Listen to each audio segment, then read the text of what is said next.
right, and we can start. Ready, man? Well, thanks for having me. First episode. It's a pleasure. I'm honored. Yeah, yeah. Well, welcome everybody to the first podcast from Ultrax Science Hub. We have our first guest here, the first podcast guest for us, Marc. Marc, how are you? I'm good, man. How are you? Thanks for having me. Yeah, well, perfect. I'm very motivated and excited that we're gonna do this. I know that you can give us a lot of info about your work and what are you doing, and that you can share your knowledge and experience with the people here in Croatia Mhm. and this part of Europe. As I mentioned before we start this recording, that people here are familiar with biochemistry and everything, but I think that you are doing this on a totally different level, and that's why I decided to contact you and to speak. Yeah. And we have a funny story how we met in Spain. We were on the same conference, Football Science Institute, and I was speaking, I think, like 2 days before. Mhm. Then you were speaking after me, and after that we went for a few beers, so that's why we clicked. And, Yeah. and I know it was gonna be a good like collaboration and everything, so that's why I decided to call you. Yeah. And can you tell us more something about yourself? What's your history? Yeah. Well, I am currently, as you were saying, working as a sports scientist with a company called Oracle. Yeah. We specialize in biomedical, really bioanalytics. So we look internally, which we'll get into in a second. But my history was I started off. My interest in sports kind of really started playing rugby. So I played rugby here in Ireland at what's called an interprovincial level. So there's a kind of with Connacht Rugby here in the west of Ireland, and we did a lot of training. We did a lot of the typical pre-season. In rugby, yeah, Yeah. that sounds easy. Yeah. Well, I found some parts of it easy and some parts very difficult. So when I was about, I'd say 16, 17, I really started getting into training, and I found a passion for the environment of, especially our rugby performance center where we were, and my interest kind of got piqued in everything performance because. Well, pretty much I was like any other kind of rugby player who didn't make it. I was good at one thing and then ignored the rest of the things. So at the beginning of the preseason, if I was stronger at the end of it, like if my bench press was higher, I felt I did a good job, and I ignored all the other things I was poor at. That's the most important thing, how hard your bench press is. That was it. That was the priority for me, and I ignored my flexibility. I ignored my cardiovascular fitness. Everything else was put to the side. Just if I bench press more, I was winning. You hit your goal, yeah. Yeah, so I was involved in that for a number of years, probably until 23, 24. But I'd like to make the excuse that injuries caught up with me, but it was injuries, and I probably just wasn't cut out for professional rugby. And injuries. Let's stay here. It was injuries. Those damn hamstrings, they get all the good ones. Yeah, so they're always injured. Yeah, I was destined for greatness, and it just didn't happen. And so then I started to realize I loved the training aspect of it more so than the actual performance aspect. I actually just loved exercising and training and all the attributes of that. So then I decided to align my interests. So with college, I was like, I want to go and study something that is in line with this, so I don't really have to think about things. I tried to make everything as easy as possible for myself. And so then I went to university in Limerick and started studying sports and exercise science, which was great. And at that time, I stopped playing rugby and transitioned more into Olympic weightlifting. So that was nice. That was more my attributes then of just pure maximal strength and power. So something beside the bench, yeah. Yeah, exactly. And we did that, and then I realized with my college or with my university degree, it didn't provide an internship. And as you know yourself, it's quite difficult to find jobs in the sporting area and performance area. So that's when I decided, I was like, I'm going to go for the summer, because in Ireland we can avail of a summer visa to the States, so we can go to the US. Yeah, every summer we can go and legally work in between college in the US. So I decided to take advantage of that and go and do an internship with an American football team. And my idea with that was, well, I was under the impression that the American football players were some of the top athletes, because when you see the NFL and you see the big guys, there are fast guys, there are powerful guys, there are heavy guys, there, you know, it crosses the whole spectrum of athlete for me at the time. And so I went and did an internship there in the University of Virginia, and that worked out really well. I got to know the staff members really well, that they asked me to come back when I had finished my degree. And then I started working with those guys for a couple of years over in the States. Yeah. And then after a couple of years of that, I met the owner of the company that I'm with now. And that's how I kind of transitioned from more strength and conditioning to physiology. Science. Yeah. But that was, that's the background of where the interest got spiked. So it all came from just wanting to be a meathead in the gym and bench more. So you changed. But it is always a good goal, you know. You always start with, in your example, you know, you start with the bench and look how far you can go, you know. Yeah, so it's important to have a good bench, and then, you know, you will improve. This is one of the signs. Yeah, pretty interesting background. Especially I like the case that you worked in. You were a rugby player, you were in weightlifting, so you're in this kind of sports. You understand the aspects of the sport, the physiology of the sport, and later in the talk, I will definitely ask you something about the rugby and the culture of training there, you know, from your experience, but also with working with athletes. And you mentioned that you worked as a strength conditioning coach, and also you made the transition as a sports scientist. Mm-hmm. I done something similar, but in football. Also started with as a strength conditioning coach, working with younger categories, first teams, women teams, and so on. And then I start now go more into like a combination of strength conditioning coach and sports scientist, like a hybrid.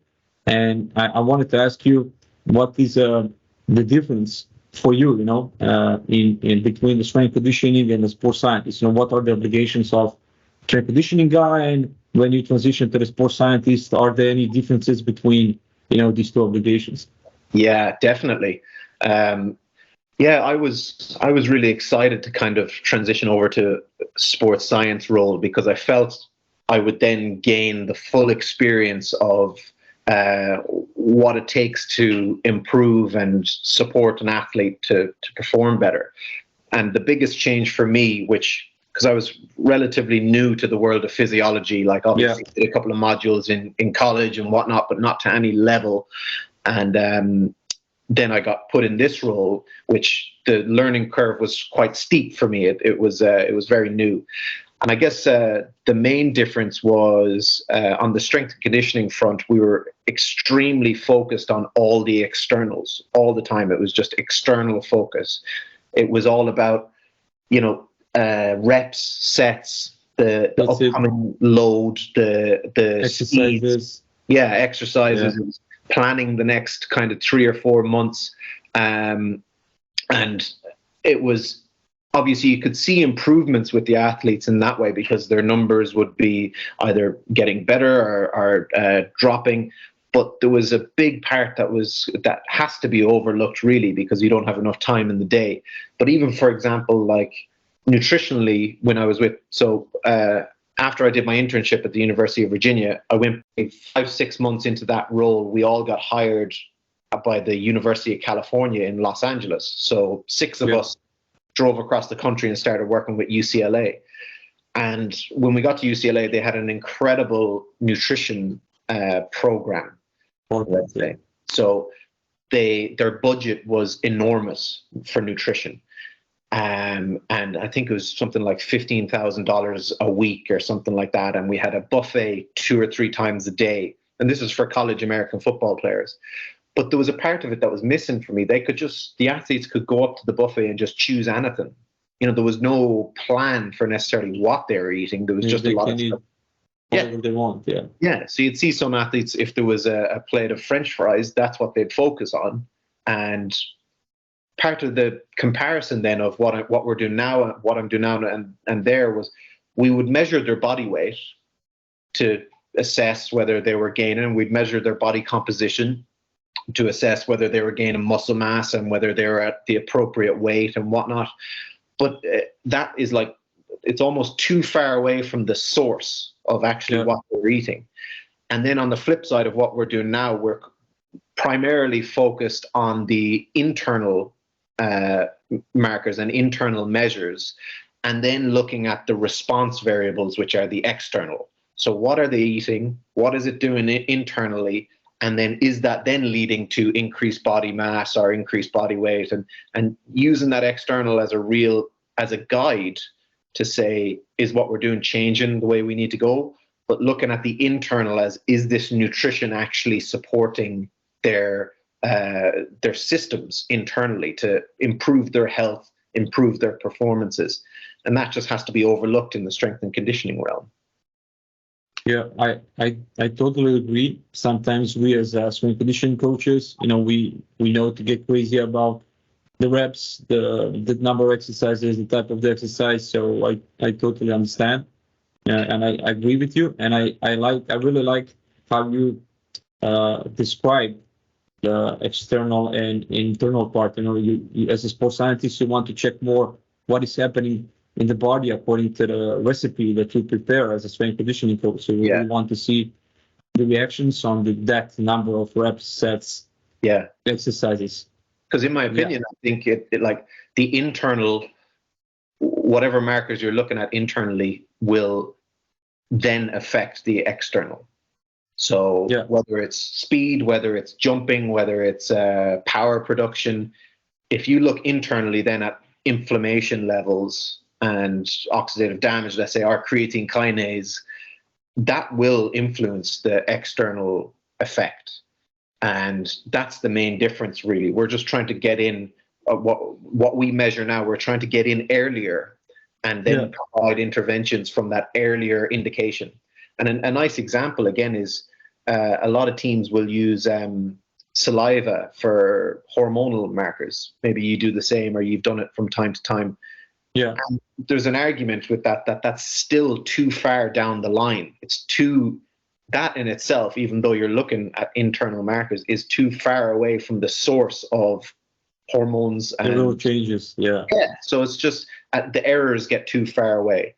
And that was one of my, I guess, one of the concerns when I was on the ground with strength and conditioning was you're always retrospectively looking at GPS data. You're retrospectively looking at like their jump data, and you're trying to piece together or not make excuses, but come to a conclusion that, oh yeah, he's tired because look, last week he did X, Y, and Z.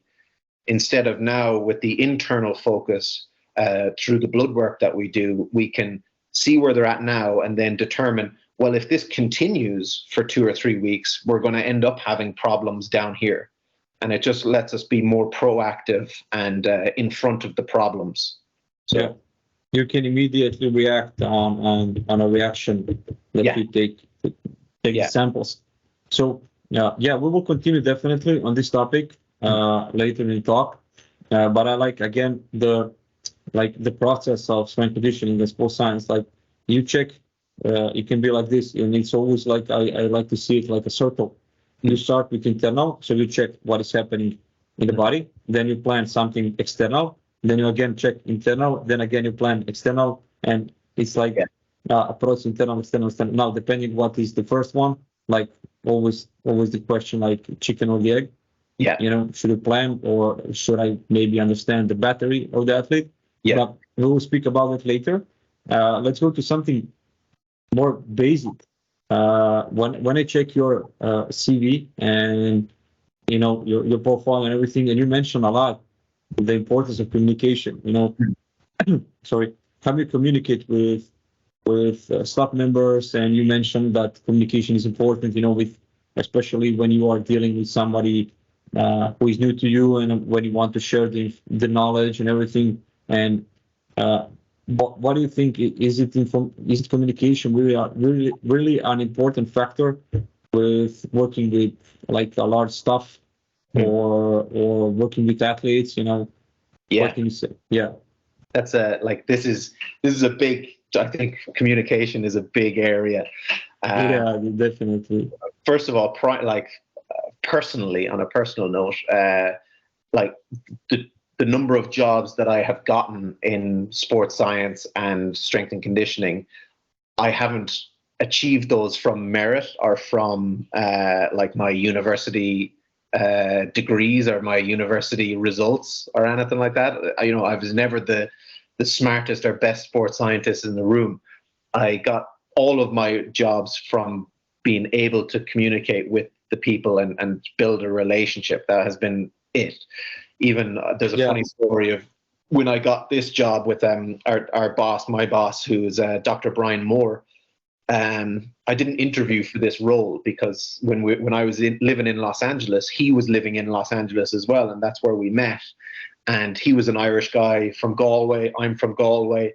So I started going over and just having barbecues. And this is when I was working in strength and conditioning with UCLA. And then I had to come home, and he gave me a job. And he said my interview was when I met his mother, or his wife's mother. That was the interview. And Yeah. she said that's when they decided that they could give me a job, was when I met his wife's mother, that she liked me. So there was no sports science quiz, and there was no physiology assessment or anything like that. It was just I was able to. Most funny story. Yeah. Yeah. So that, even so on that level, communication has been massively important for me. Just being able to, even with you, even have a conversation and be able to connect with someone on our walk down. Like, I just met you when we were walking down the street, and then we decided to go to an Irish bar, and then this happens, and it's just basic communication like that. It has been super valuable. So being able to connect with people. But then with athletes, a good example of where communication is key is kind of some of the systems that we're developing now within our company, because a lot of other technology companies try to, I don't know, in my opinion, try to oversimplify, I guess. They, like, say for example, Whoop will give you a score, or a readiness score, or Aura will give you a score, and it's like you're at this today. And I could be right or it could be wrong, but I think it's just an oversimplification to give someone a score. I think there's too many things that contribute to. Too many factors, yeah. Way too many. I mean, a guy told me recently, which was interesting, we're working with the Formula One team, and he said, we know we have more metrics on a car than we do on the people. And he's like, we can build the car, we've built the car, but we don't even know how a person operates. Like, we don't know for sure. And we know how every inch of this car operates, and we have more metrics on that. And they can't even put a single number on a car. Like, they can't say it's 6 out of 10 ready today to drive fast. It's just too complicated, and we're even more complicated than that. That's a good example, yeah. Yeah, and so one of the examples of where communication was key was I was in with one of our teams in Portugal, and we were doing testing, and we were doing our physiological tests. And we've seen a number that we've never seen before. It was so high with inflammation. It was up on 20 plus milligrams per liter. And like, that's really, really bad. Anything above 5 milligrams per liter, we consider like possibly an active infection. So he was 3 times that nearly, and 4 times it. And we checked all his other metrics. So we checked, all the other data streams, like sleep, like wellness questionnaires, like that. Nothing, everything. Wellness questionnaires, felt great, no muscle soreness, no illnesses, anything like that. And the staff who were with me were kind of doubting the number. They were like, this is, and I ran the test again just to make sure it wasn't an analytical error, and it wasn't. And then I said, you got to bring him back. And so they brought him back, and I just said, listen, I don't know what's going on, but just ask him, ask what happened. And then they brought the athlete back, and they said, your numbers are crazy. They're like, what's happened in the last couple of days? And he goes, nothing. I feel great, sleeping great, feel amazing. And they go, come on now, we need you to think, where have you been? Has anything been different? And then he goes, oh, yeah, I got my vaccine last night for COVID. And then that explained, but he never thought to say it to anyone. and he's having inflammation responses that will really impact his recovery, his muscle function, and could take him out for a couple of weeks. And that was just never spoken about. So one of the systems that we are creating now is called Recovery Lab, which is just launching on our website. And the idea of it is that we collate all the other data streams, such as GPS, sleep, with our biomarkers, with our wellness questionnaires, with VALD and force plates. All of that is on the screen, ready to view. And you can go through and assess the response variables and see, what may be driving poor biomarker results, what may be driving poor GPS performances and poor performances, etc. But the whole idea with the system is that it's a collaborative discussion. So the system won't give you the answers. It's if we were working with you and you had the system, we'd all join together in a meeting and discuss each athlete one by one. And that means you'll be able to give me more context on how this athlete kind of lives his life, what the nutritional habits are like. Simple stuff like, oh, he has a newborn child at home, or things have happened in his personal life recently, or X, Y, and Z that just can't be picked up from a system. So, I think the communication aspect of it, it'll only get more prevalent as opposed to systems just becoming more given an overall status. I think we have to stop relying on those systems and just make sure to communicate as much as possible. Communicate properly. Yeah. In my experience, it was like always some kind of mistakes that happen.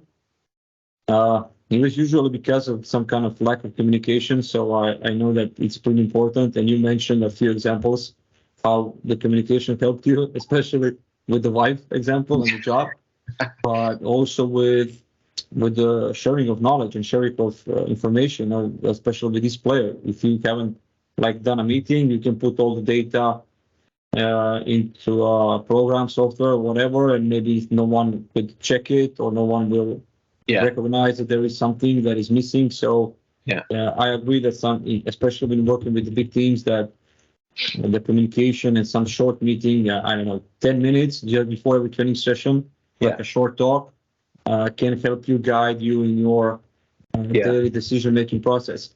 And I had just on that as well, I had a good conversation with Charles Ashford, who's the nutritionist with the Dallas Mavericks. He was on our podcast as well, and he had a very interesting point of what they do at the Mavs. They create it, even down to the layout of the facility. They lay it out to promote communication.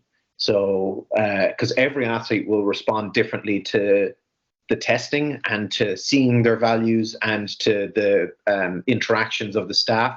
Some athletes want a lot of it. Some athletes don't want a lot of it. Some athletes want to be given the choices, and some athletes want to be told, just tell me what to eat and I'll eat it. And he was describing that even their facility layout is designed so that the athletes will walk past all of the staff continually so that they can always have an opportunity just to discuss. And so it takes away the kind of formal, I need you to come see me in my office for 30 minutes. Yeah, so they need to go throughout this part so they can see them, speak a little bit about them. Yeah. Yeah, nice. I never thought like that, that you can, sometimes it's hard to organize it, but that you can organize your facility, according to your idea. Yeah. And it just created more authentic relationships. You pass someone and you say hello, and that might be the extent of a conversation for a few days, but you just get to know someone that way, as opposed to we're having a meeting at 1 p.m. I need you there for 10 minutes, make some time. It's just this constant informal trust building environment where then they keep the discussion going, and it's always focused on being a professional athlete, which I thought was just great. And because every athlete's different. So I really like, especially to hear when you were speaking and explaining about the communication, mentioned something like 4 and 20 milliliters in his blood, that one guy have 4 times more. Yeah. Can you explain us more of what what was like the marker? Yeah. So what we were measuring there was called high sensitivity C-reactive protein, and All right. that's a marker of systemic inflammation in the body, and it's used. It's quite a robust marker for assessing inflammation response, and the typical thresholds. Well, for the high sensitivity, if you go to a lab and you go to your Yeah. EP, they'll just have C-reactive protein. So Anethyn, I think their lowest reference interval is 5 milligrams or maybe 3 milligrams per liter. Some of them might be 2, but we go all the way down to, I don't know what the lowest is on our device, but it can go all the way down to 0.4, 0.5, of milligrams per liter of high sensitivity C-reactive protein. And typically we should expect that you and I at the moment should be under 1 milligram per liter. That's absent of inflammation. So if we haven't done any very difficult training last night and we've been sleeping well and we've been taking care of ourselves, we should be sitting under there, and that's absent. Anything from 1 to 3 milligrams is moderate inflammation. So we typically see Premier League athletes will be after a game day +2, especially after a heavy period, might be in around 2. It's not unexpected. But we'd like to see that they're dropping down. But again, anywhere above 5 milligrams per liter, we consider clinically relevant. So once it surpasses that threshold, it's likely something more something is happening. Negative, yeah. And it could be just muscle damage. It could be an active infection. But anything higher than that is likely not really driven by just a sleep loss for the couple of nights before or something around there. So that's a general terms, but that's why we like to measure it alongside, say, if a team was doing creatine kinase as well. That's useful because then we can see if muscle damage is influencing the inflammation. Yeah.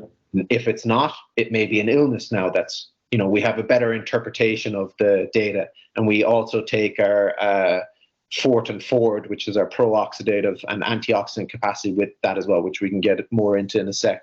Yeah. But and during the COVID time, with that inflammatory cascade that came with COVID, we saw that through the testing. If it was an active COVID case, what we like to see with that marker, some people like to think that whenever that inflammation is bad, that high values are bad, and they're not. Like, inflammation is massively necessary for recovery and adaptation. For improvement, yeah. So what we like to see is that an athlete will have a spike and resolve it, and have a spike, resolve it. Yeah. And it's as long as they have that capacity to resolve the inflammation. That's a good marker, yeah. Data points across time, and we'll see that athletes who have a very good lifestyle, like they eat well, they sleep well, they're very professional, they'll always have much lower values of inflammation consistently, whereas someone who just has a poor diet will have this slightly increased value. And I guess the main example of where that's different across sport is we've seen in some of the research that my colleagues have done that in the NFL, the O-linemen, so the real heavy guys, just have this higher baseline. They're almost 3 milligrams or higher consistently. Always. Always. And so that's an interesting consideration. It's potentially due to their higher demands and the demands and the higher body composition. Because that would be a source, adipose tissues, a source of inflammation as well, and but also then female athletes. So they'll have a higher inflammation at different periods of the menstrual cycle as well, which we know from our female side of our company, and so everyone will have a very different profile. And that's why it's important to consider sport by sport, but also position by position and gender, and build up enough of a database. Yeah, and you mentioned a lot of markers that you are following. now a few of them, and the interpretation. We will get back soon to the fourth and fourth. Yeah. And the woman athletes, the difference there. But can you tell me what kind of markers are you still, following? And you taking the blood, and when are you taking these measurements? How much time during the week, when you have, let's say, one game or two games from preseason, these kind of examples? Yeah. Okay. Well, the best way of thinking about it is we have two strands of blood biomarker assessments. Yeah. So the main one, it's the main one, but one of them, which everyone will be familiar with, is the full intravenous blood draw. So everyone has given blood at some stage or haven't gone to the GP and got blood drawn from a big needle in their arm. That is one strand of our testing. That typically happens 3 to 5 times a year with a team. So because primarily it's very invasive, you're taking a good quantity of blood, but you're also just sticking a big needle in these athletes' arms, and it's expensive. So it's not a good strategy to take regular data points. But it's a very good strategy to collect a lot of data points. So in that itself, we'll collect everything from all the white blood cell indices, like the neutrophil count, the lymphocyte count, which will tell us kind of the immune system function. We'll take all the red blood cell indices, so it'll give us an idea of hemoglobin, red blood cell size, shape, number. It'll give us a good indication of like oxygen transport capacity and iron status and anemias. And then we'll take hormonal markers to look for the just anabolic status, and we'll take some lots of nutritional markers such as vitamin C, vitamin E, vitamin D, vitamin B6, B12. We'll also look at omegas, so the fatty acid profiles, fats, saturated fats, omega-3s, and they're, and a breadth of other ones. And that draw typically changes throughout the year, because let's say the first one we do will be a very comprehensive panel. We'll take the full suite. To see the whole battery, the whole status, Exactly, but we won't really need to do that by the second one, because some of the markers take a long time to adjust. So it doesn't really make sense to spend more money on the same things when the interventions or the strategies probably haven't taken effect yet. So a good example of that is the omega fatty acids, because we look at red cell omegas. So the difference between serum and red cell, it takes longer for the red cell measurements to change. That could take 12 weeks to see a difference in the blood work from if you start supplementing with fish oils. So you need so it's like when you mentioned that the blood cells, you need like 12 months to see the difference when you start to take omega-3. Yeah, 8 to 12 weeks, I think. 8 to 12 weeks. 8 to 12 weeks, So, but the difference is you could measure serum omegas or red cell omegas. Now, the red cell are a more true representation of your internal status of omega intake. The serum is a faster changing, less reliable measure. So that's why it's the same with red cell magnesium, for example. We always focus on the red cell because that is kind of a more robust, more reliable status internally. So that one takes a long time to change, whereas the serum may change a lot quicker.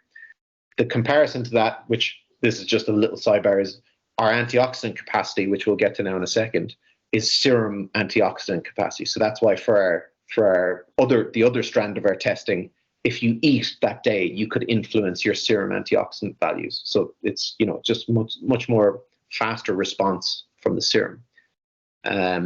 So that's kind of the brief intro to the venous draw. The other strand is our point of care. So our point of care testing pretty much means we have analyzers on the table and we'll get the results right away.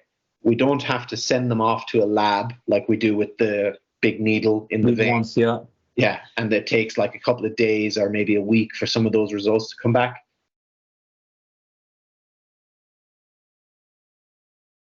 Markers, we only really take 3 markers, and Okay. yeah, and those tests can be ran much more frequently because it's a capillary sample compared to a big needle in the vein. We actually just poke the finger or poke the ear with a lancet like you would for lactate, Like that, and yeah. we take a small sample like 150 microliters. So for the athlete, it takes 30 seconds to a minute for the sample to be collected, then they can leave. And the most stable testing procedure for that is kind of once a week, game day +2. But some of our more comprehensive users will do it game day -1, game day +2, Yeah, or for after a research game, purposes. see Yeah, what is happening. exactly. But just very reliable is game day +2 every week. Keep going, because the 3 markers that we get give us a good snapshot of the general stress and fatigue status of the athlete. So it doesn't give us all the answers. It just gives us a snapshot of the internal physiological state. Insight. Yeah, and the way we like to describe it, which I've described in that presentation you saw, is the point of care testing is, imagine we're on a motorway and we're in a car. The point of care testing are the lights on the road just to let us know that we're still going in the right direction. The venous draw, where we take the big comprehensive data points, are the gas stations or the garages that we stop at to service our car. So we keep those constant small testing days going, so we know that the athlete is going the right way and not going down the wrong path of overcooking or underperformance either. Yeah. I like the comparison, Yeah. the road and gas stations. Yeah. Quite nice.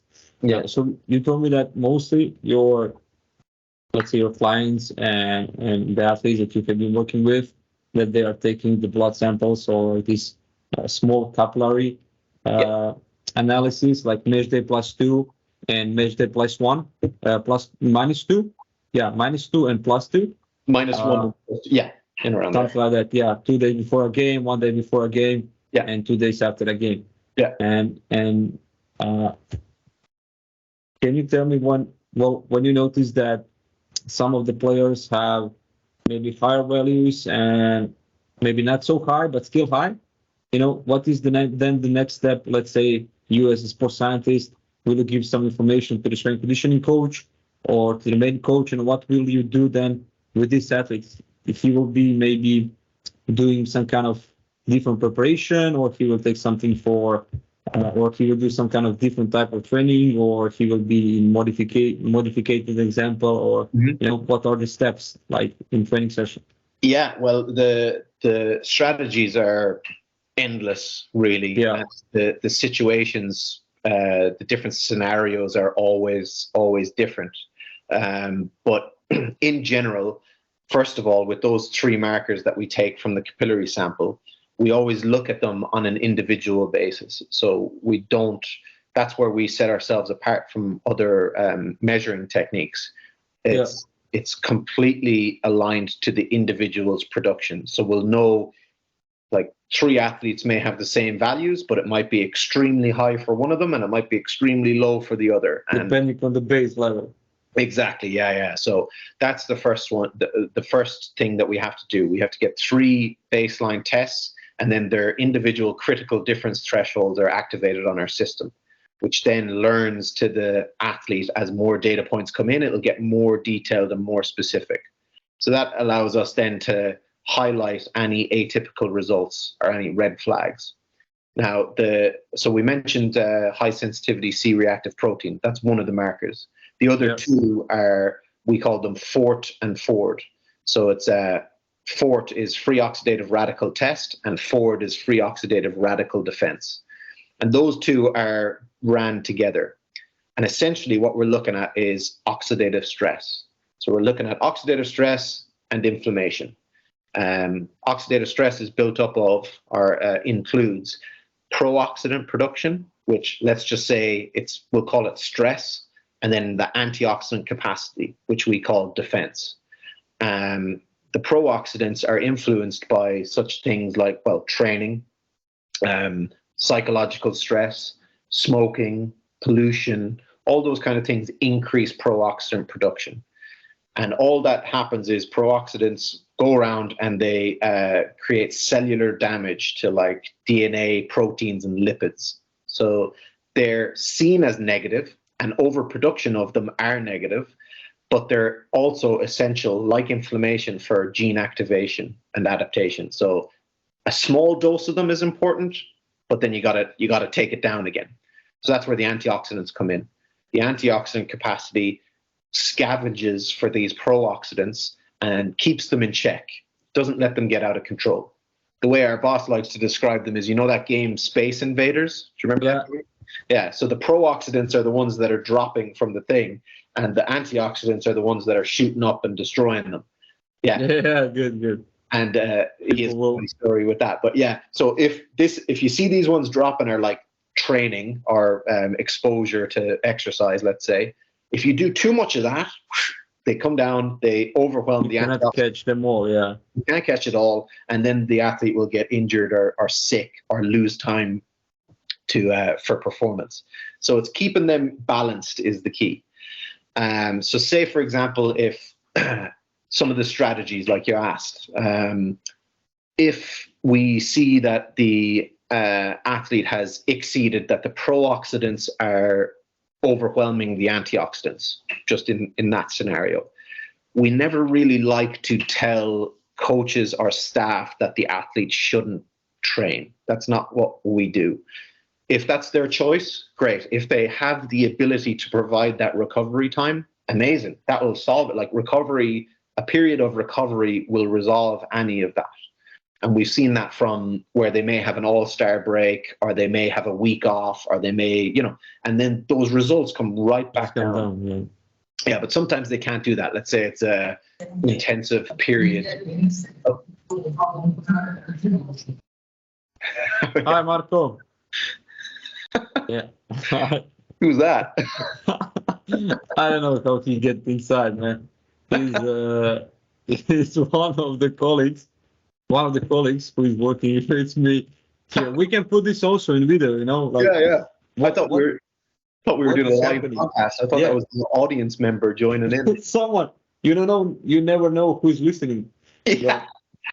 But I put only myself in this conversation. I sent you just the link. But we do this, in Teams. So you can see the schedule, like, when we have some kind of event. So I don't know why he went inside, but we'll look at this. No, keep it in. But yeah, so let's go back to the. Yeah, let's go back to the microcycle example. Yeah. I really like all of these examples, all of this. Your answers and examples are quite interesting. Good. Well, hopefully it's clear because let's say it is. They have like back-to-back game schedules. So you know yourself, you may have a game on a Wednesday, a game on a Sunday, another game on a Wednesday, and there's travel around it. There's some training, poor sleep, there's poor nutrition because you're on the road and somewhat, and then the load is just too much.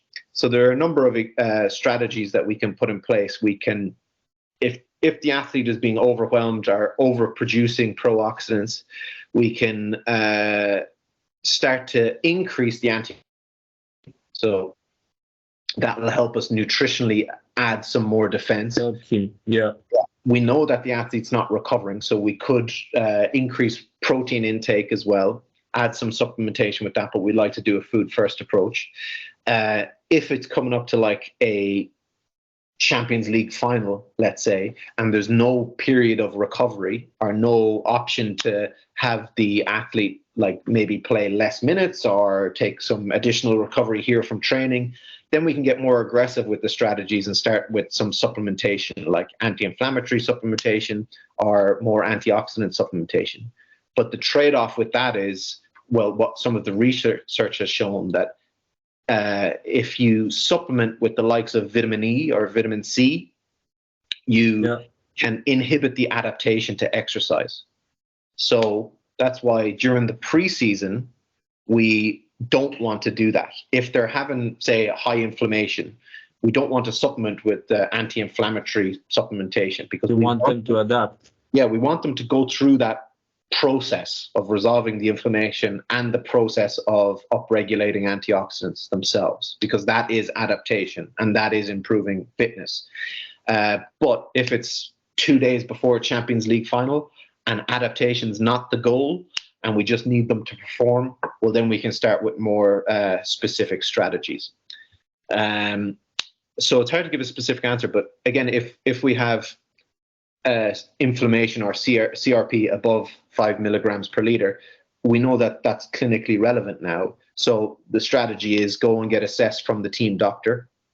We can check the athlete's temperature. If their temperature is raised, it's a potential illness. We check the athlete's game load, and we see, okay, this is clearly because of the high-speed distance or increased acceleration or increased external and internal reaction. Yeah. And then if we know it's that, we can then start to say, okay, maybe some cold therapy would help reduce the metabolic or mechanical fatigue that you're experiencing, and then we can get more specific. So that's where it comes back to that recovery lab system that we've developed, where we see this is the problem that we're always trying to solve, is exactly your question. We see that biomarkers are disrupted. So we know that internally the physiology is disrupted and it's atypical for this individual. What's driving it? What's the context? And that's where we have open API to Catapult. So the data stream is coming in. Okay, that looks normal. They haven't done anything increased or over the top. Then we go down, we can look at their sleep, where we have an open API from Aura Ring. Okay, we see that they've lost sleep. We see that their heart rate variability has increased. Okay, so we know they're sleeping less, increased heart rate variability, their inflammation is high, and then they've logged maybe joint aches on their wellness questionnaire. Well, now we can start to kind of interpret that this is more than likely an active infection. It's more than likely an illness. So it's a combination of all these metrics and discussions that then helps us be really, really specific with our interventions. And then if it is the need for like to go see the team doctor and get prescribed some medication, or if it's performance related, then we can start to get more recovery strategies such as compression, cold, heat therapy, nutritional interventions, antioxidants, carbohydrates, protein. We can start to manipulate all these and start to recover. You can start recovery immediately. Yeah, we'll always categorize all of the athletes on a performance, clinical, nutritional, or clinical scale. So we'll know if the results are being driven due to just pure fatigue from overtraining from training, or we'll know if the results are poor due to poor nutrition, or we'll know if the results are poor due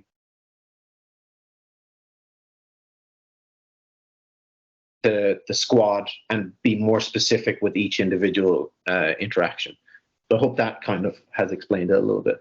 Yeah, you gave us a lot of examples, what is happening after a training session or game and what are the strategies. So we immediately start with the recovery. That's why you mentioned your system, this lab, to gather all the information in one place. Yeah. Then you can make a faster decisions because you have a software that is collecting all the data on one side. Yeah. And then you also improve the communication with it. You have all the info in one place, so everybody from your team and staff members can check it. Yeah. And it's the main key, I suppose, to that as well is looking forward in the schedule. Yeah, so, you can plan in a little bit in the future, not doing things retrospectively, like you mentioned at the start. And like we know, for example, that after a Premier League game, their results are going to be higher again. So if they go into a Premier League game at 1 milligrams per liter of inflammation, the probability is they're going to be above 2 after the game.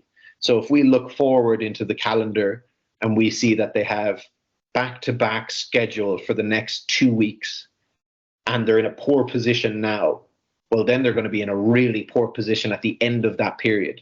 So that's what we're trying to plan for. And it's the same in, we work heavily in the NBA and in hockey, and their travel demands are so absurd. Yeah.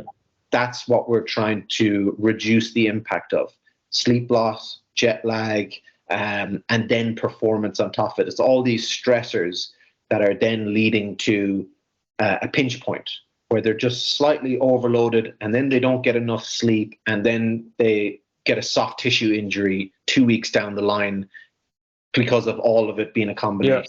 So you try to predict like every scenario in the future. Well, I said, well, you cannot. It's pretty hard. I know you cannot. It's pretty hard to predict, also the injuries or something that is going to happen, but you can, some patterns. And like to give the example, if I know that his basic level are now 2 milligrams, then it will be higher after 1 or 2 games. So yeah. You can plan the recovery strategy. Exactly. And like everyone's obviously different, but you can have a best interpretation of it. And our head of statistics, Dr. John Newell in Galway, he always likes to joke that if people ask, to predict injuries, the first thing he needs is for everyone to get injured. He's like, then I can probably predict, as long as everyone is injured and we know what happened, and then they get injured again and we know again. Then it's pretty hard to. I read a lot of papers, injury production and everything. So with machine learning models and what they are doing now, and they try to combine a lot of data together from different aspects. It's also pretty hard to predict when someone gonna happen, when some injury is gonna happen, and you need a big sample from the same group. So it's pretty hard place to do a research on, but still. That's it. We just work on probability. So we say that the probability is now increased, which. But not to say that would happen, because you never know. The athlete could go back and do all the right things for the next 2 days, and their results recover. So then that's improve the situation. Yeah, a lot of factors are involved inside.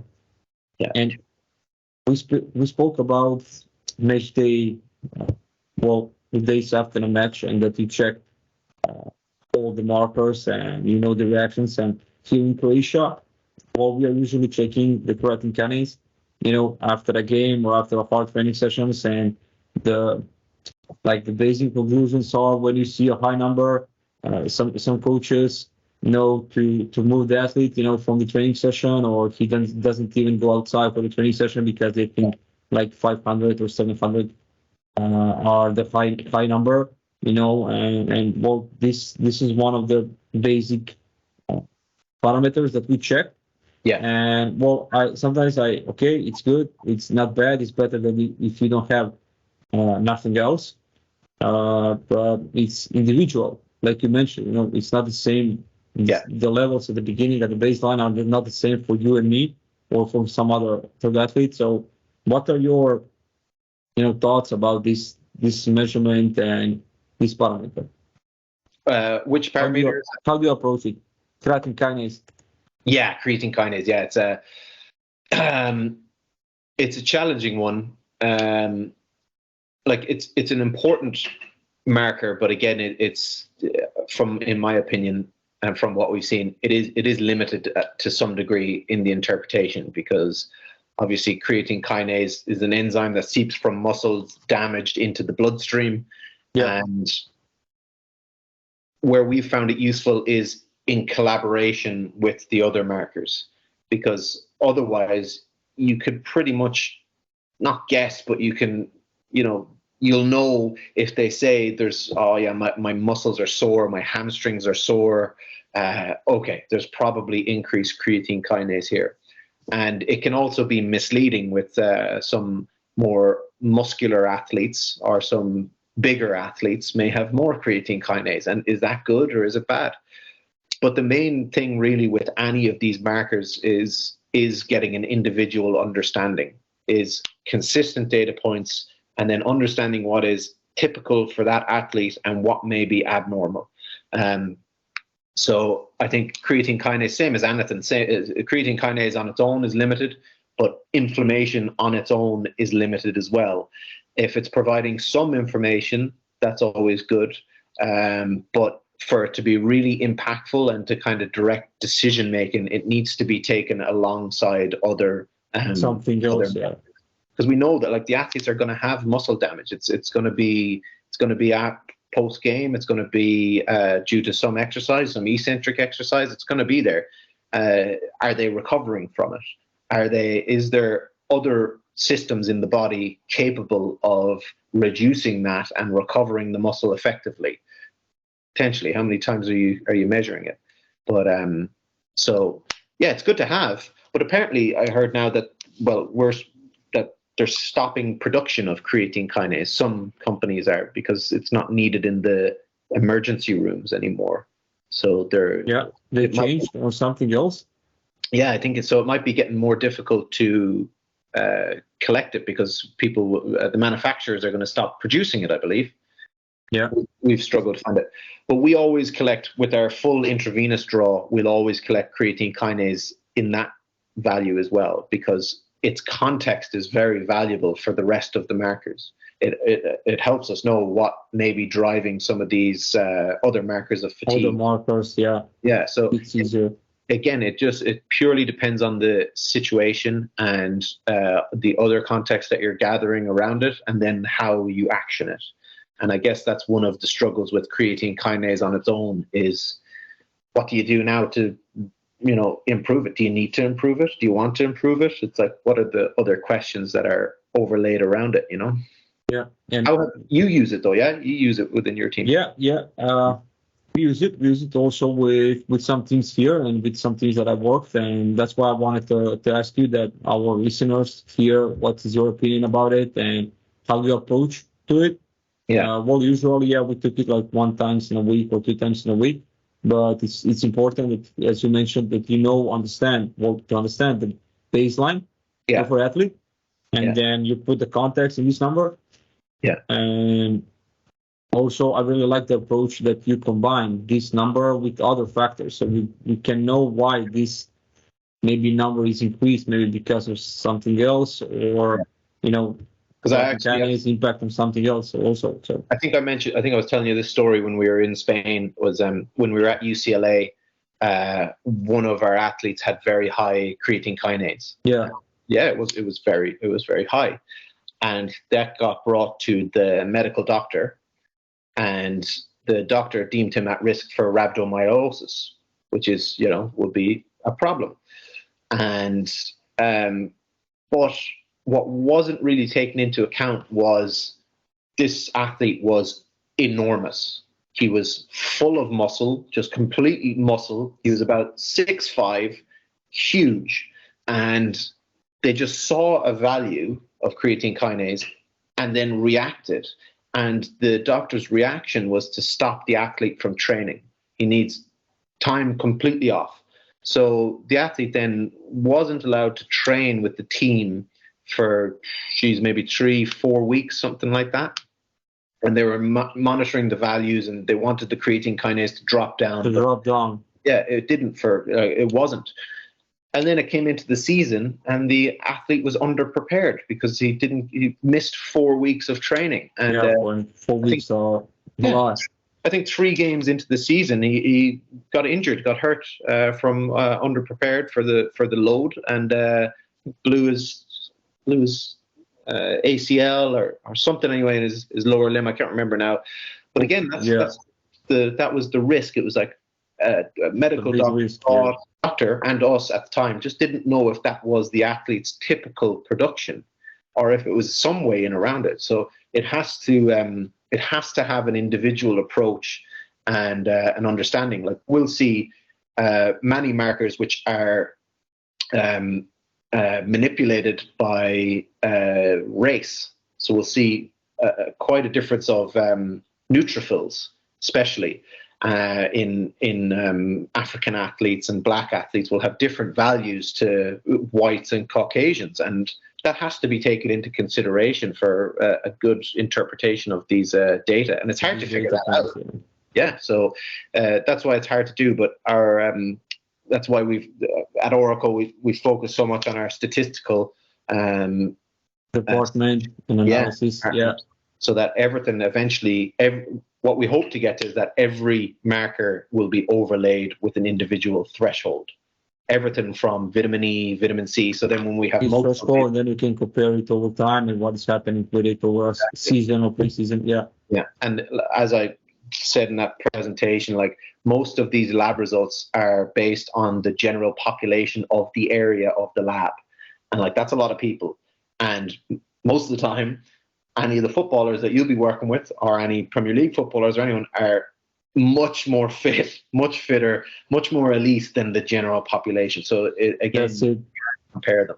And we always look at our full venous draws are sport specific. So we have about 9-10 years of football data that we then use to interpret the data results. We don't look at that's big data set. Yeah. And then with the point of care markers, we look at an individual approach. So every athlete on their own, system learns to them, and then we can more effectively make decisions. It doesn't give us all the answers, but it's just we can rely on it a lot more than say just CK on its own with no individual information and no context around it. That's where markers get very limited. Yeah. And what would you say, like it's like a high number? I know that it's depending on the individual and the base, but what is like a high number for a football player in creatine kinase? Like what is the high number for you that you can say, all right, something is happening with this guy, we need to move him outside from training session? Yeah, I think our upper reference limit is 700 or above is elevated, and we'll typically see values kind of floating around 580, 600. That would be within range. When it's getting to 1,000 plus, we're like, okay, there's significant muscle damage there. Yeah. And then we'll also look at other markers of muscle damage. So we'll look at AST, ALT, and then we'll look at inflammation alongside that as well. So we get kind of, I'd say, 4 or 5 markers of organ tissue damage, heart tissue damage, muscle tissue damage, and then we'll get inflammation response to all of those, and then all the way through. So yeah, that would be where we'd see elevated. Now I'm not sure, because some of the point of care assays will have different reference ranges because of whatever research they've done. So I can't say if that's appropriate for how you measure and what you measure with. Uh-oh.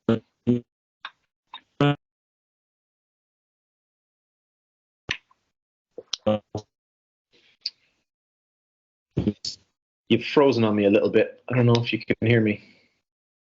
I can hear you. Oh yeah, you're back now. Yeah. Gotcha. Yeah, perfect.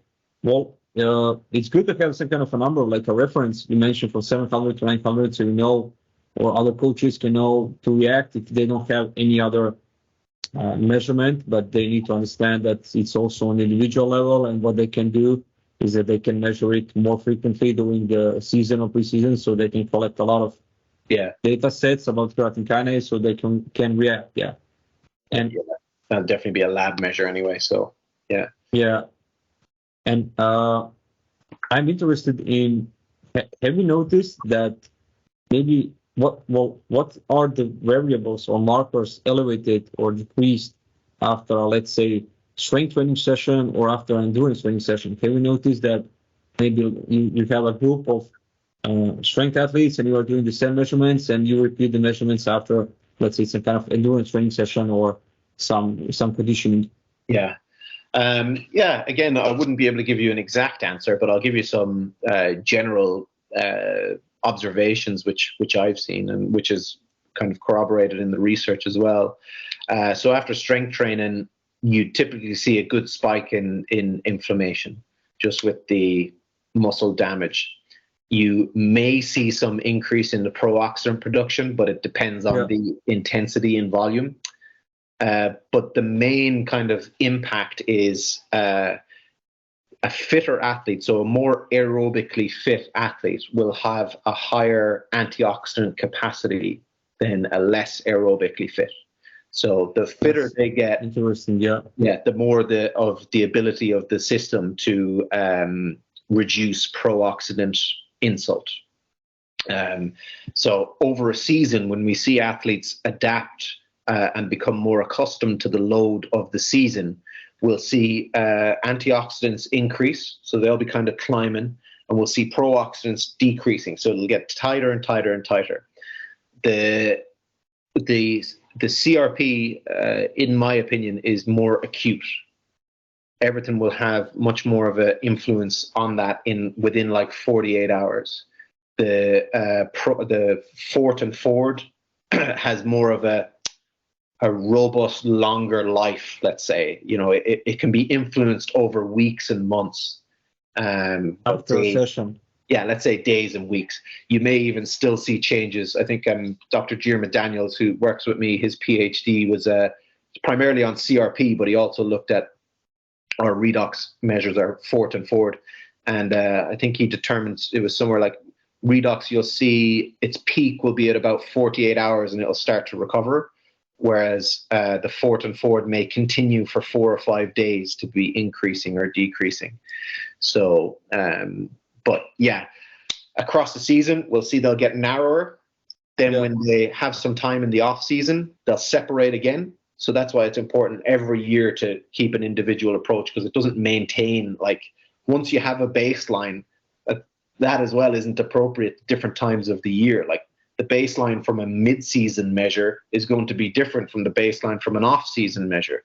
Even in the off-season, when we've seen that in NBA athletes, because they're so accustomed to such a high-intensity schedule and game schedule, that their antioxidant capacity will actually inverse and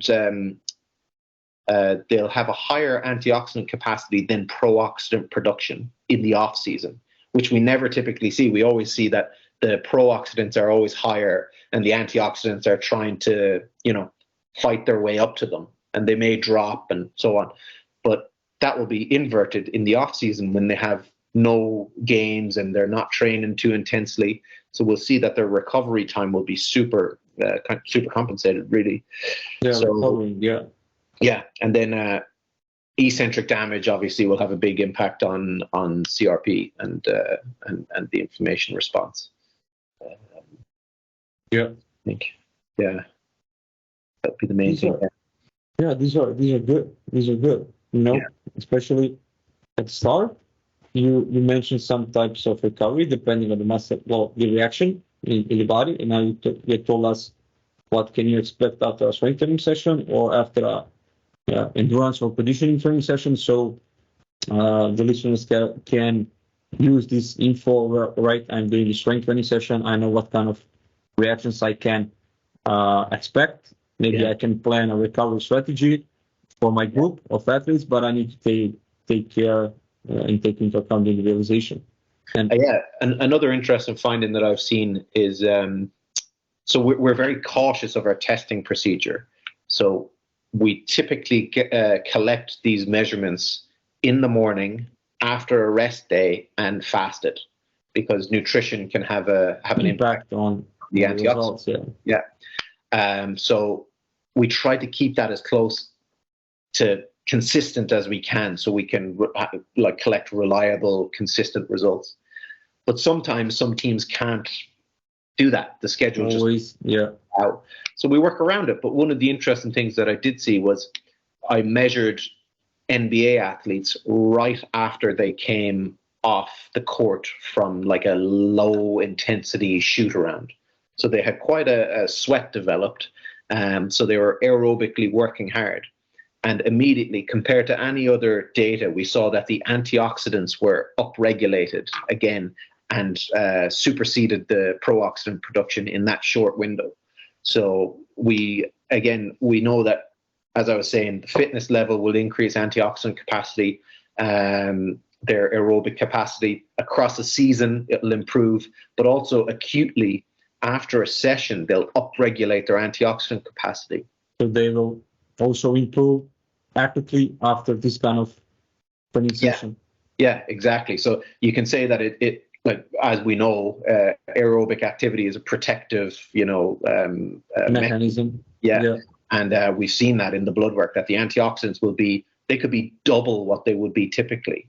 And obviously we don't know exactly why or how or what is the mechanism behind that, but we are seeing it in the results. And that's why we try to keep the testing procedure so stable and consistent. But yeah, inflammation will be decreased. Yeah. Antioxidants will be increased right after exercise. And how long this training session was? The shooting, like 40 minutes, 35 minutes. 45 minutes. And I was told, I was like, oh, it's real light, real low intensity. And then but they were sweating. They were, it was, I actually had to clean their ear to get the sweat off their ear to take the blood sample. And you still saw, after just 35 minutes, you saw the improvement in the antioxidants levels. I was shocked because it was consistent across 10 or 12 athletes. So we typically see an antioxidant value of in around 1.1, 1.2 nanomoles per liter. But after that session for a half an hour, 40 minutes, 45 minutes, whatever it was, they were all above 2. They were 2.3, 2.4. It was a significant increase. Significant increase, You never would have seen that before. And so, again, even as a recovery strategy, a low-intensity aerobic activity post-game will increase the production of the antioxidant or the antioxidant capacity. Yeah, this is something what I wanted to ask you. Will you recommend? Yeah. In football, we have some kind of world tradition, or especially in Croatia, that we do some easy running the day after. Yeah. Like aerobic work, but also I know some colleagues and some coaches, they are doing easy runs immediately after a game. Yeah. So what do you think about this strategy? Yeah. Now imagine, okay, you play 90 minutes, warm up 120 minutes, and then you give them aerobic work after that. Yeah. For me, I'm not so supportive about this. For me was, all right, let's do we will start with the recovery immediately, but on different kind of techniques. Yeah. Let's do it tomorrow. Let's do it on match day +2. So I'd be in agreement with you there. I think it's a great strategy, even light runs or light exercise bike or watt bike aerobic activity. Yeah, especially something, with not so big impact on the body, like bikes, they are pretty... Yeah, those strategies are fantastic. I agree. I think the day after or 2 days after or the day immediately after travel is when it would be very good as well. So if you're doing long haul travel and there's some jet lag and travel fatigue, then that could be a good strategy. My personal belief is probably the same as yours, is right after a 90-minute game, let them go home to bed, let them sleep. I just think you'd get more. Yeah, or give them proper meal, sleep, and this kind of things. Relax. Yeah. You can do a lot of things. You don't need to go outside. Yeah, maybe exactly. to jog. Yeah, but you have time. You can do it tomorrow. Yeah, exactly. And that's stemmed from my time at UCLA, where the director of performance, Frank Wintrick, was very adamant that the game day is the athlete's day. It's not our day. It's the rest of the week can be our day. But for them, this is what they actually even enjoy doing. This is what they're passionate and good at. So they don't even to the point where we would put GPS units in their shoulder pads and armor, but we would do it when they weren't there. We wouldn't ask them to turn around and we'll slip a unit in. We did it beforehand, so they didn't even know they were in the suits, because we didn't want anything to interrupt them from their focus on performance. And I do believe that's a good strategy. That's so good. Post game, leave them alone. If as long as they're eating and sleeping, and they may go for drinks or whatever. It's real life. They're gonna go for drinks. Normal. As long as they're not just completely ignoring the basics, and you may have to intervene, I think you can kind of leave them alone to some degree. Yeah. But then one of our athletes in the hockey league in America, he was telling me that after they have such an intense schedule and an intense game schedule that they have to do their weightlifting gym work after a game.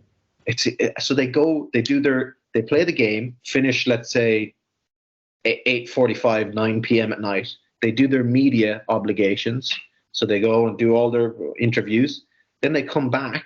They may have a small snack. Then they come back and they do an hour in the gym. Then they go and have a post-game meal. then they have to fly to their next destination or home. And you're talking like they're leaving the facility at 1:30 in the morning after their gym and their post-game meal. And you're just like, this is, it's crazy. But that's what they have to do because the schedule has been scheduled like that. It's just insane. Yeah. Sometimes we also know to do this kind of strategy after a game immediately because we're like a short volume of work because we didn't have any time to train. We had like every 3 days a game, so this was also one of the solutions. But what do you think is strength training after a game? And we now spoke about some factors and some markers that we checked, and we spoke about markers after a strength session, and now this level of antioxidants and at the start of the season. Now, what do you think? What is going to happen with this?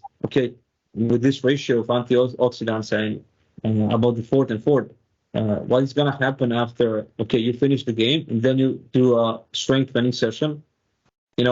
What is going to happen after this strength training session with the ratio? I know it's hard, but let's say you finish the game. We can say that we know some. We can not predict, but we know what is going to happen after a game and how this training session will impact on the body. Yeah. I mean, again, I guess it really depends on what is involved in the training session. It could, if it's low enough intensity and low enough, or maybe increased volume and less intensity, it could promote recovery. I suppose it could increase range of motion. It could increase blood flow. It could reduce muscle soreness the next day, potentially. There's research to show that. So a gym session there, depending on the exercise, could theoretically reduce inflammation and reduce the pro-oxidant production. I have no idea if it would. Potentially isn't, just because of time, literal physical time exercising. You've played a full game and now you're going doing this. But there is the potential for that, but I have no idea. Yeah, but it's interesting concept, Yeah. Especially exactly. if you're lacking time. If it was Have me, you done it in rugby? after a game, no. And I can just say, if I played a full hockey game and then went and exercised in the gym, I would be in bits. So I don't. They're just different. They're used to it, I guess. Not me though. But come on, some bench presses. No. Yeah, I'd never give up an old bench press competition now. So that could be hail, rain, or snow. I'll be involved in that.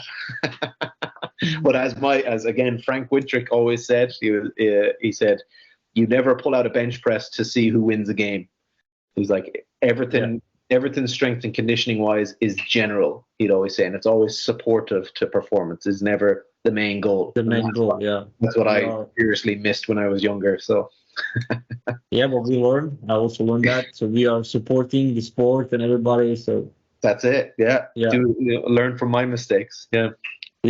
Especially when I will meet, I don't know, some new bosses about their phones. I will learn that. I will learn that. Yeah. Hey, well, we come to the last question that I have. Well, I didn't have it like written here, but when we speak, I write some things down. And the last one was, you mentioned the fourth and fourth. I'm very, very interested in this concept, how they are changing throughout the season. And you mentioned that the ratio is changing in off season. So when you don't have any games, and well, what do you think? Then the question is it important for you that your athletes have like some day off so they can recover properly between their competitions and between the season and preseason? Yeah, definitely.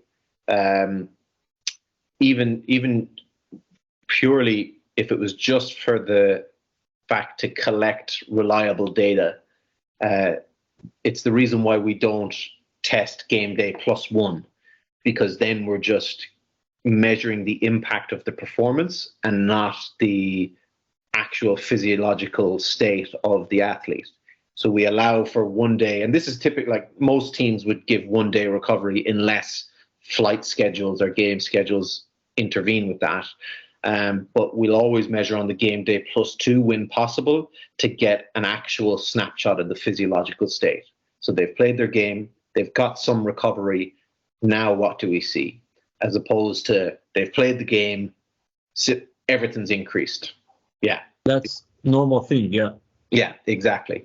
And that's what, again, the problem with creatine kinase would be is, are you measuring right after exercise or the day after, let's say, intense eccentric load gym session? Well, there's going to be increase. Yeah, that's normal. And so we'll always do that. But one of the main things, I suppose, a lot of people ask is what would the main influence on these markers be? And in general, again, this is kind of speculative, but what we see is that load has the most major influence on these markers. So recovery time from that load has the biggest influence in the recovery of these markers.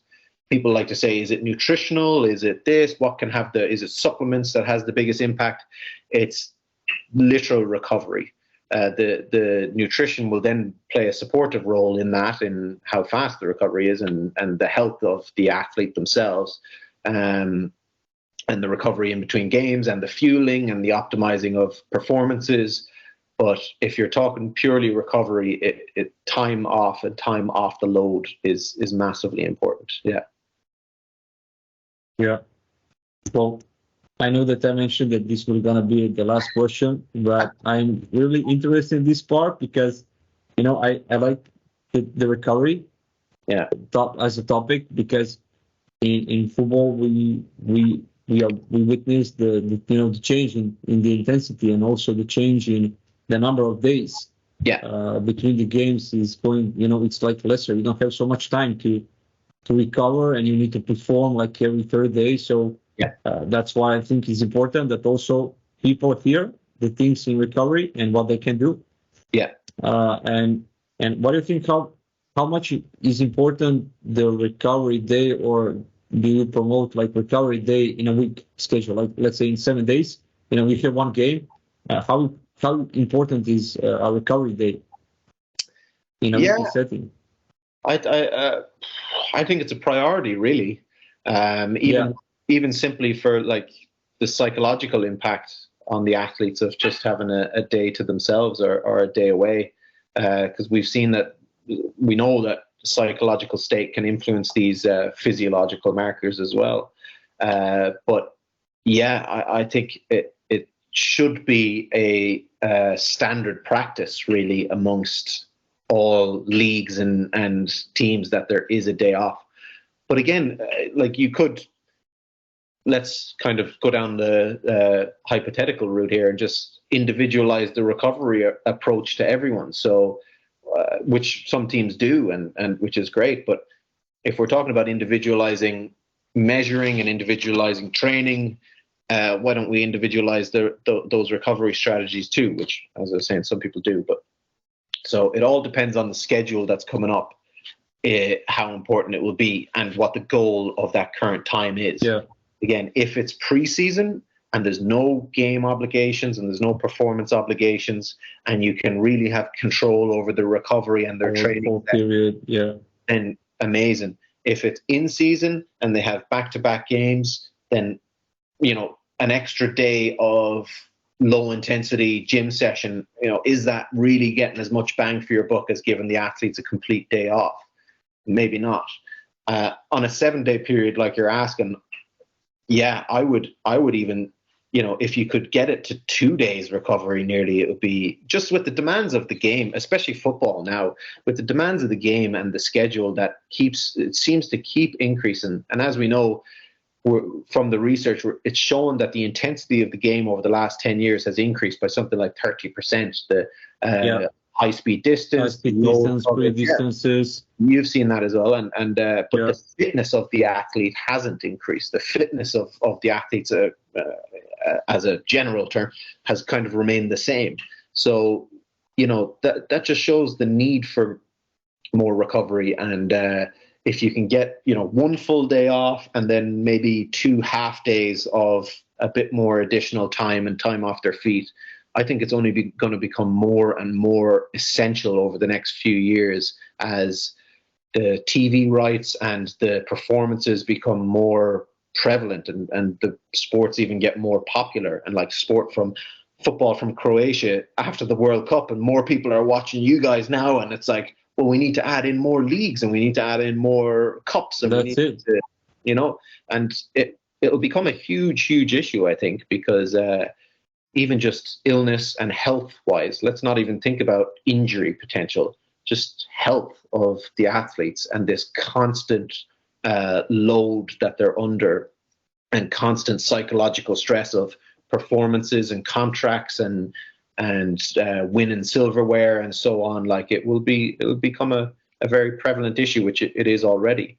So and I do believe that it is the main factor to improve any of these metrics that we're measuring, or the health of the athlete, is time off, time away from it. Maybe some low intensity activity, like even a walk outside and down at the beach, or go for a swim in the ocean or something like that, then great. But yeah, just getting away from the load we've seen a massive improvement in the results from that, but it's going to be hugely necessary. Yeah, so we can conclude that recovery is important, and the recovery will be even more important, in the future. So yeah, we can definitely conclude that no recovery is terrible. And no recovery is terrible. Yeah, also from my experience, when people ask me, what I need to take care, in my weekly cycle or in my periodization programs, and when I plan in program sessions, I feel like or 2 or 3 things. Don't do too much on the day before a game. Don't train too hard on the first day in a week, and do a recovery session in the middle of the week. Just three simple, like guidelines, unwritten rules that can help you, in your decision-making process. Just don't do crazy things in these 2 days. And also, if you have time, put some recovery between.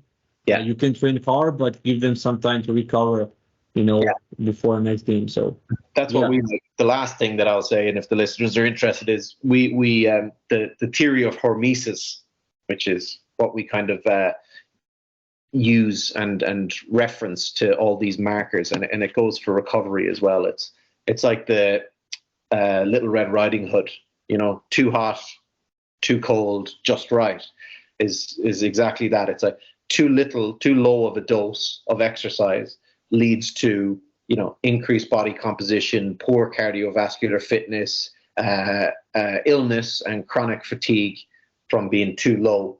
Too high of a dose, you're getting chronic disease, overtraining, psychological stress, burnout. But then right in the middle is just right. It's that optimal dose. And so I guess it's difficult to, when you're saying how important is recovery, the only way to do that is it'll change week to week, and it'll change year to year, and it'll change between athletes.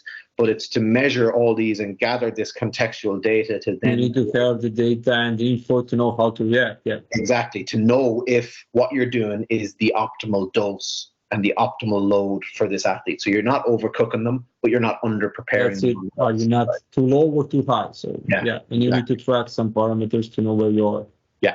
Yeah, and that's what we hope to achieve. So. Yeah, Marc, thank you for your time, man. It was pretty interesting for me. I put some few questions, but as we start, to talk, and you mentioned some interesting thing, I write some few more. So it was good for me, and I hope that this would be and that it will be for our listeners. And thank you for being our first host here. I hope we will do this in the future again. And I wish you good luck in your career, and I hope that we will see each other again. If not in Spain, I don't know, in some other place in the world. Another Irish bar. In another, It's important that we are in Irish bar. So it's not important in which country are we, in Croatia, Spain. Just if there is a Guinness and Irish bar, that's good. Absolutely. Well, thanks for having me on. It was a pleasure, and it was a lot of fun, and we'll definitely do it again.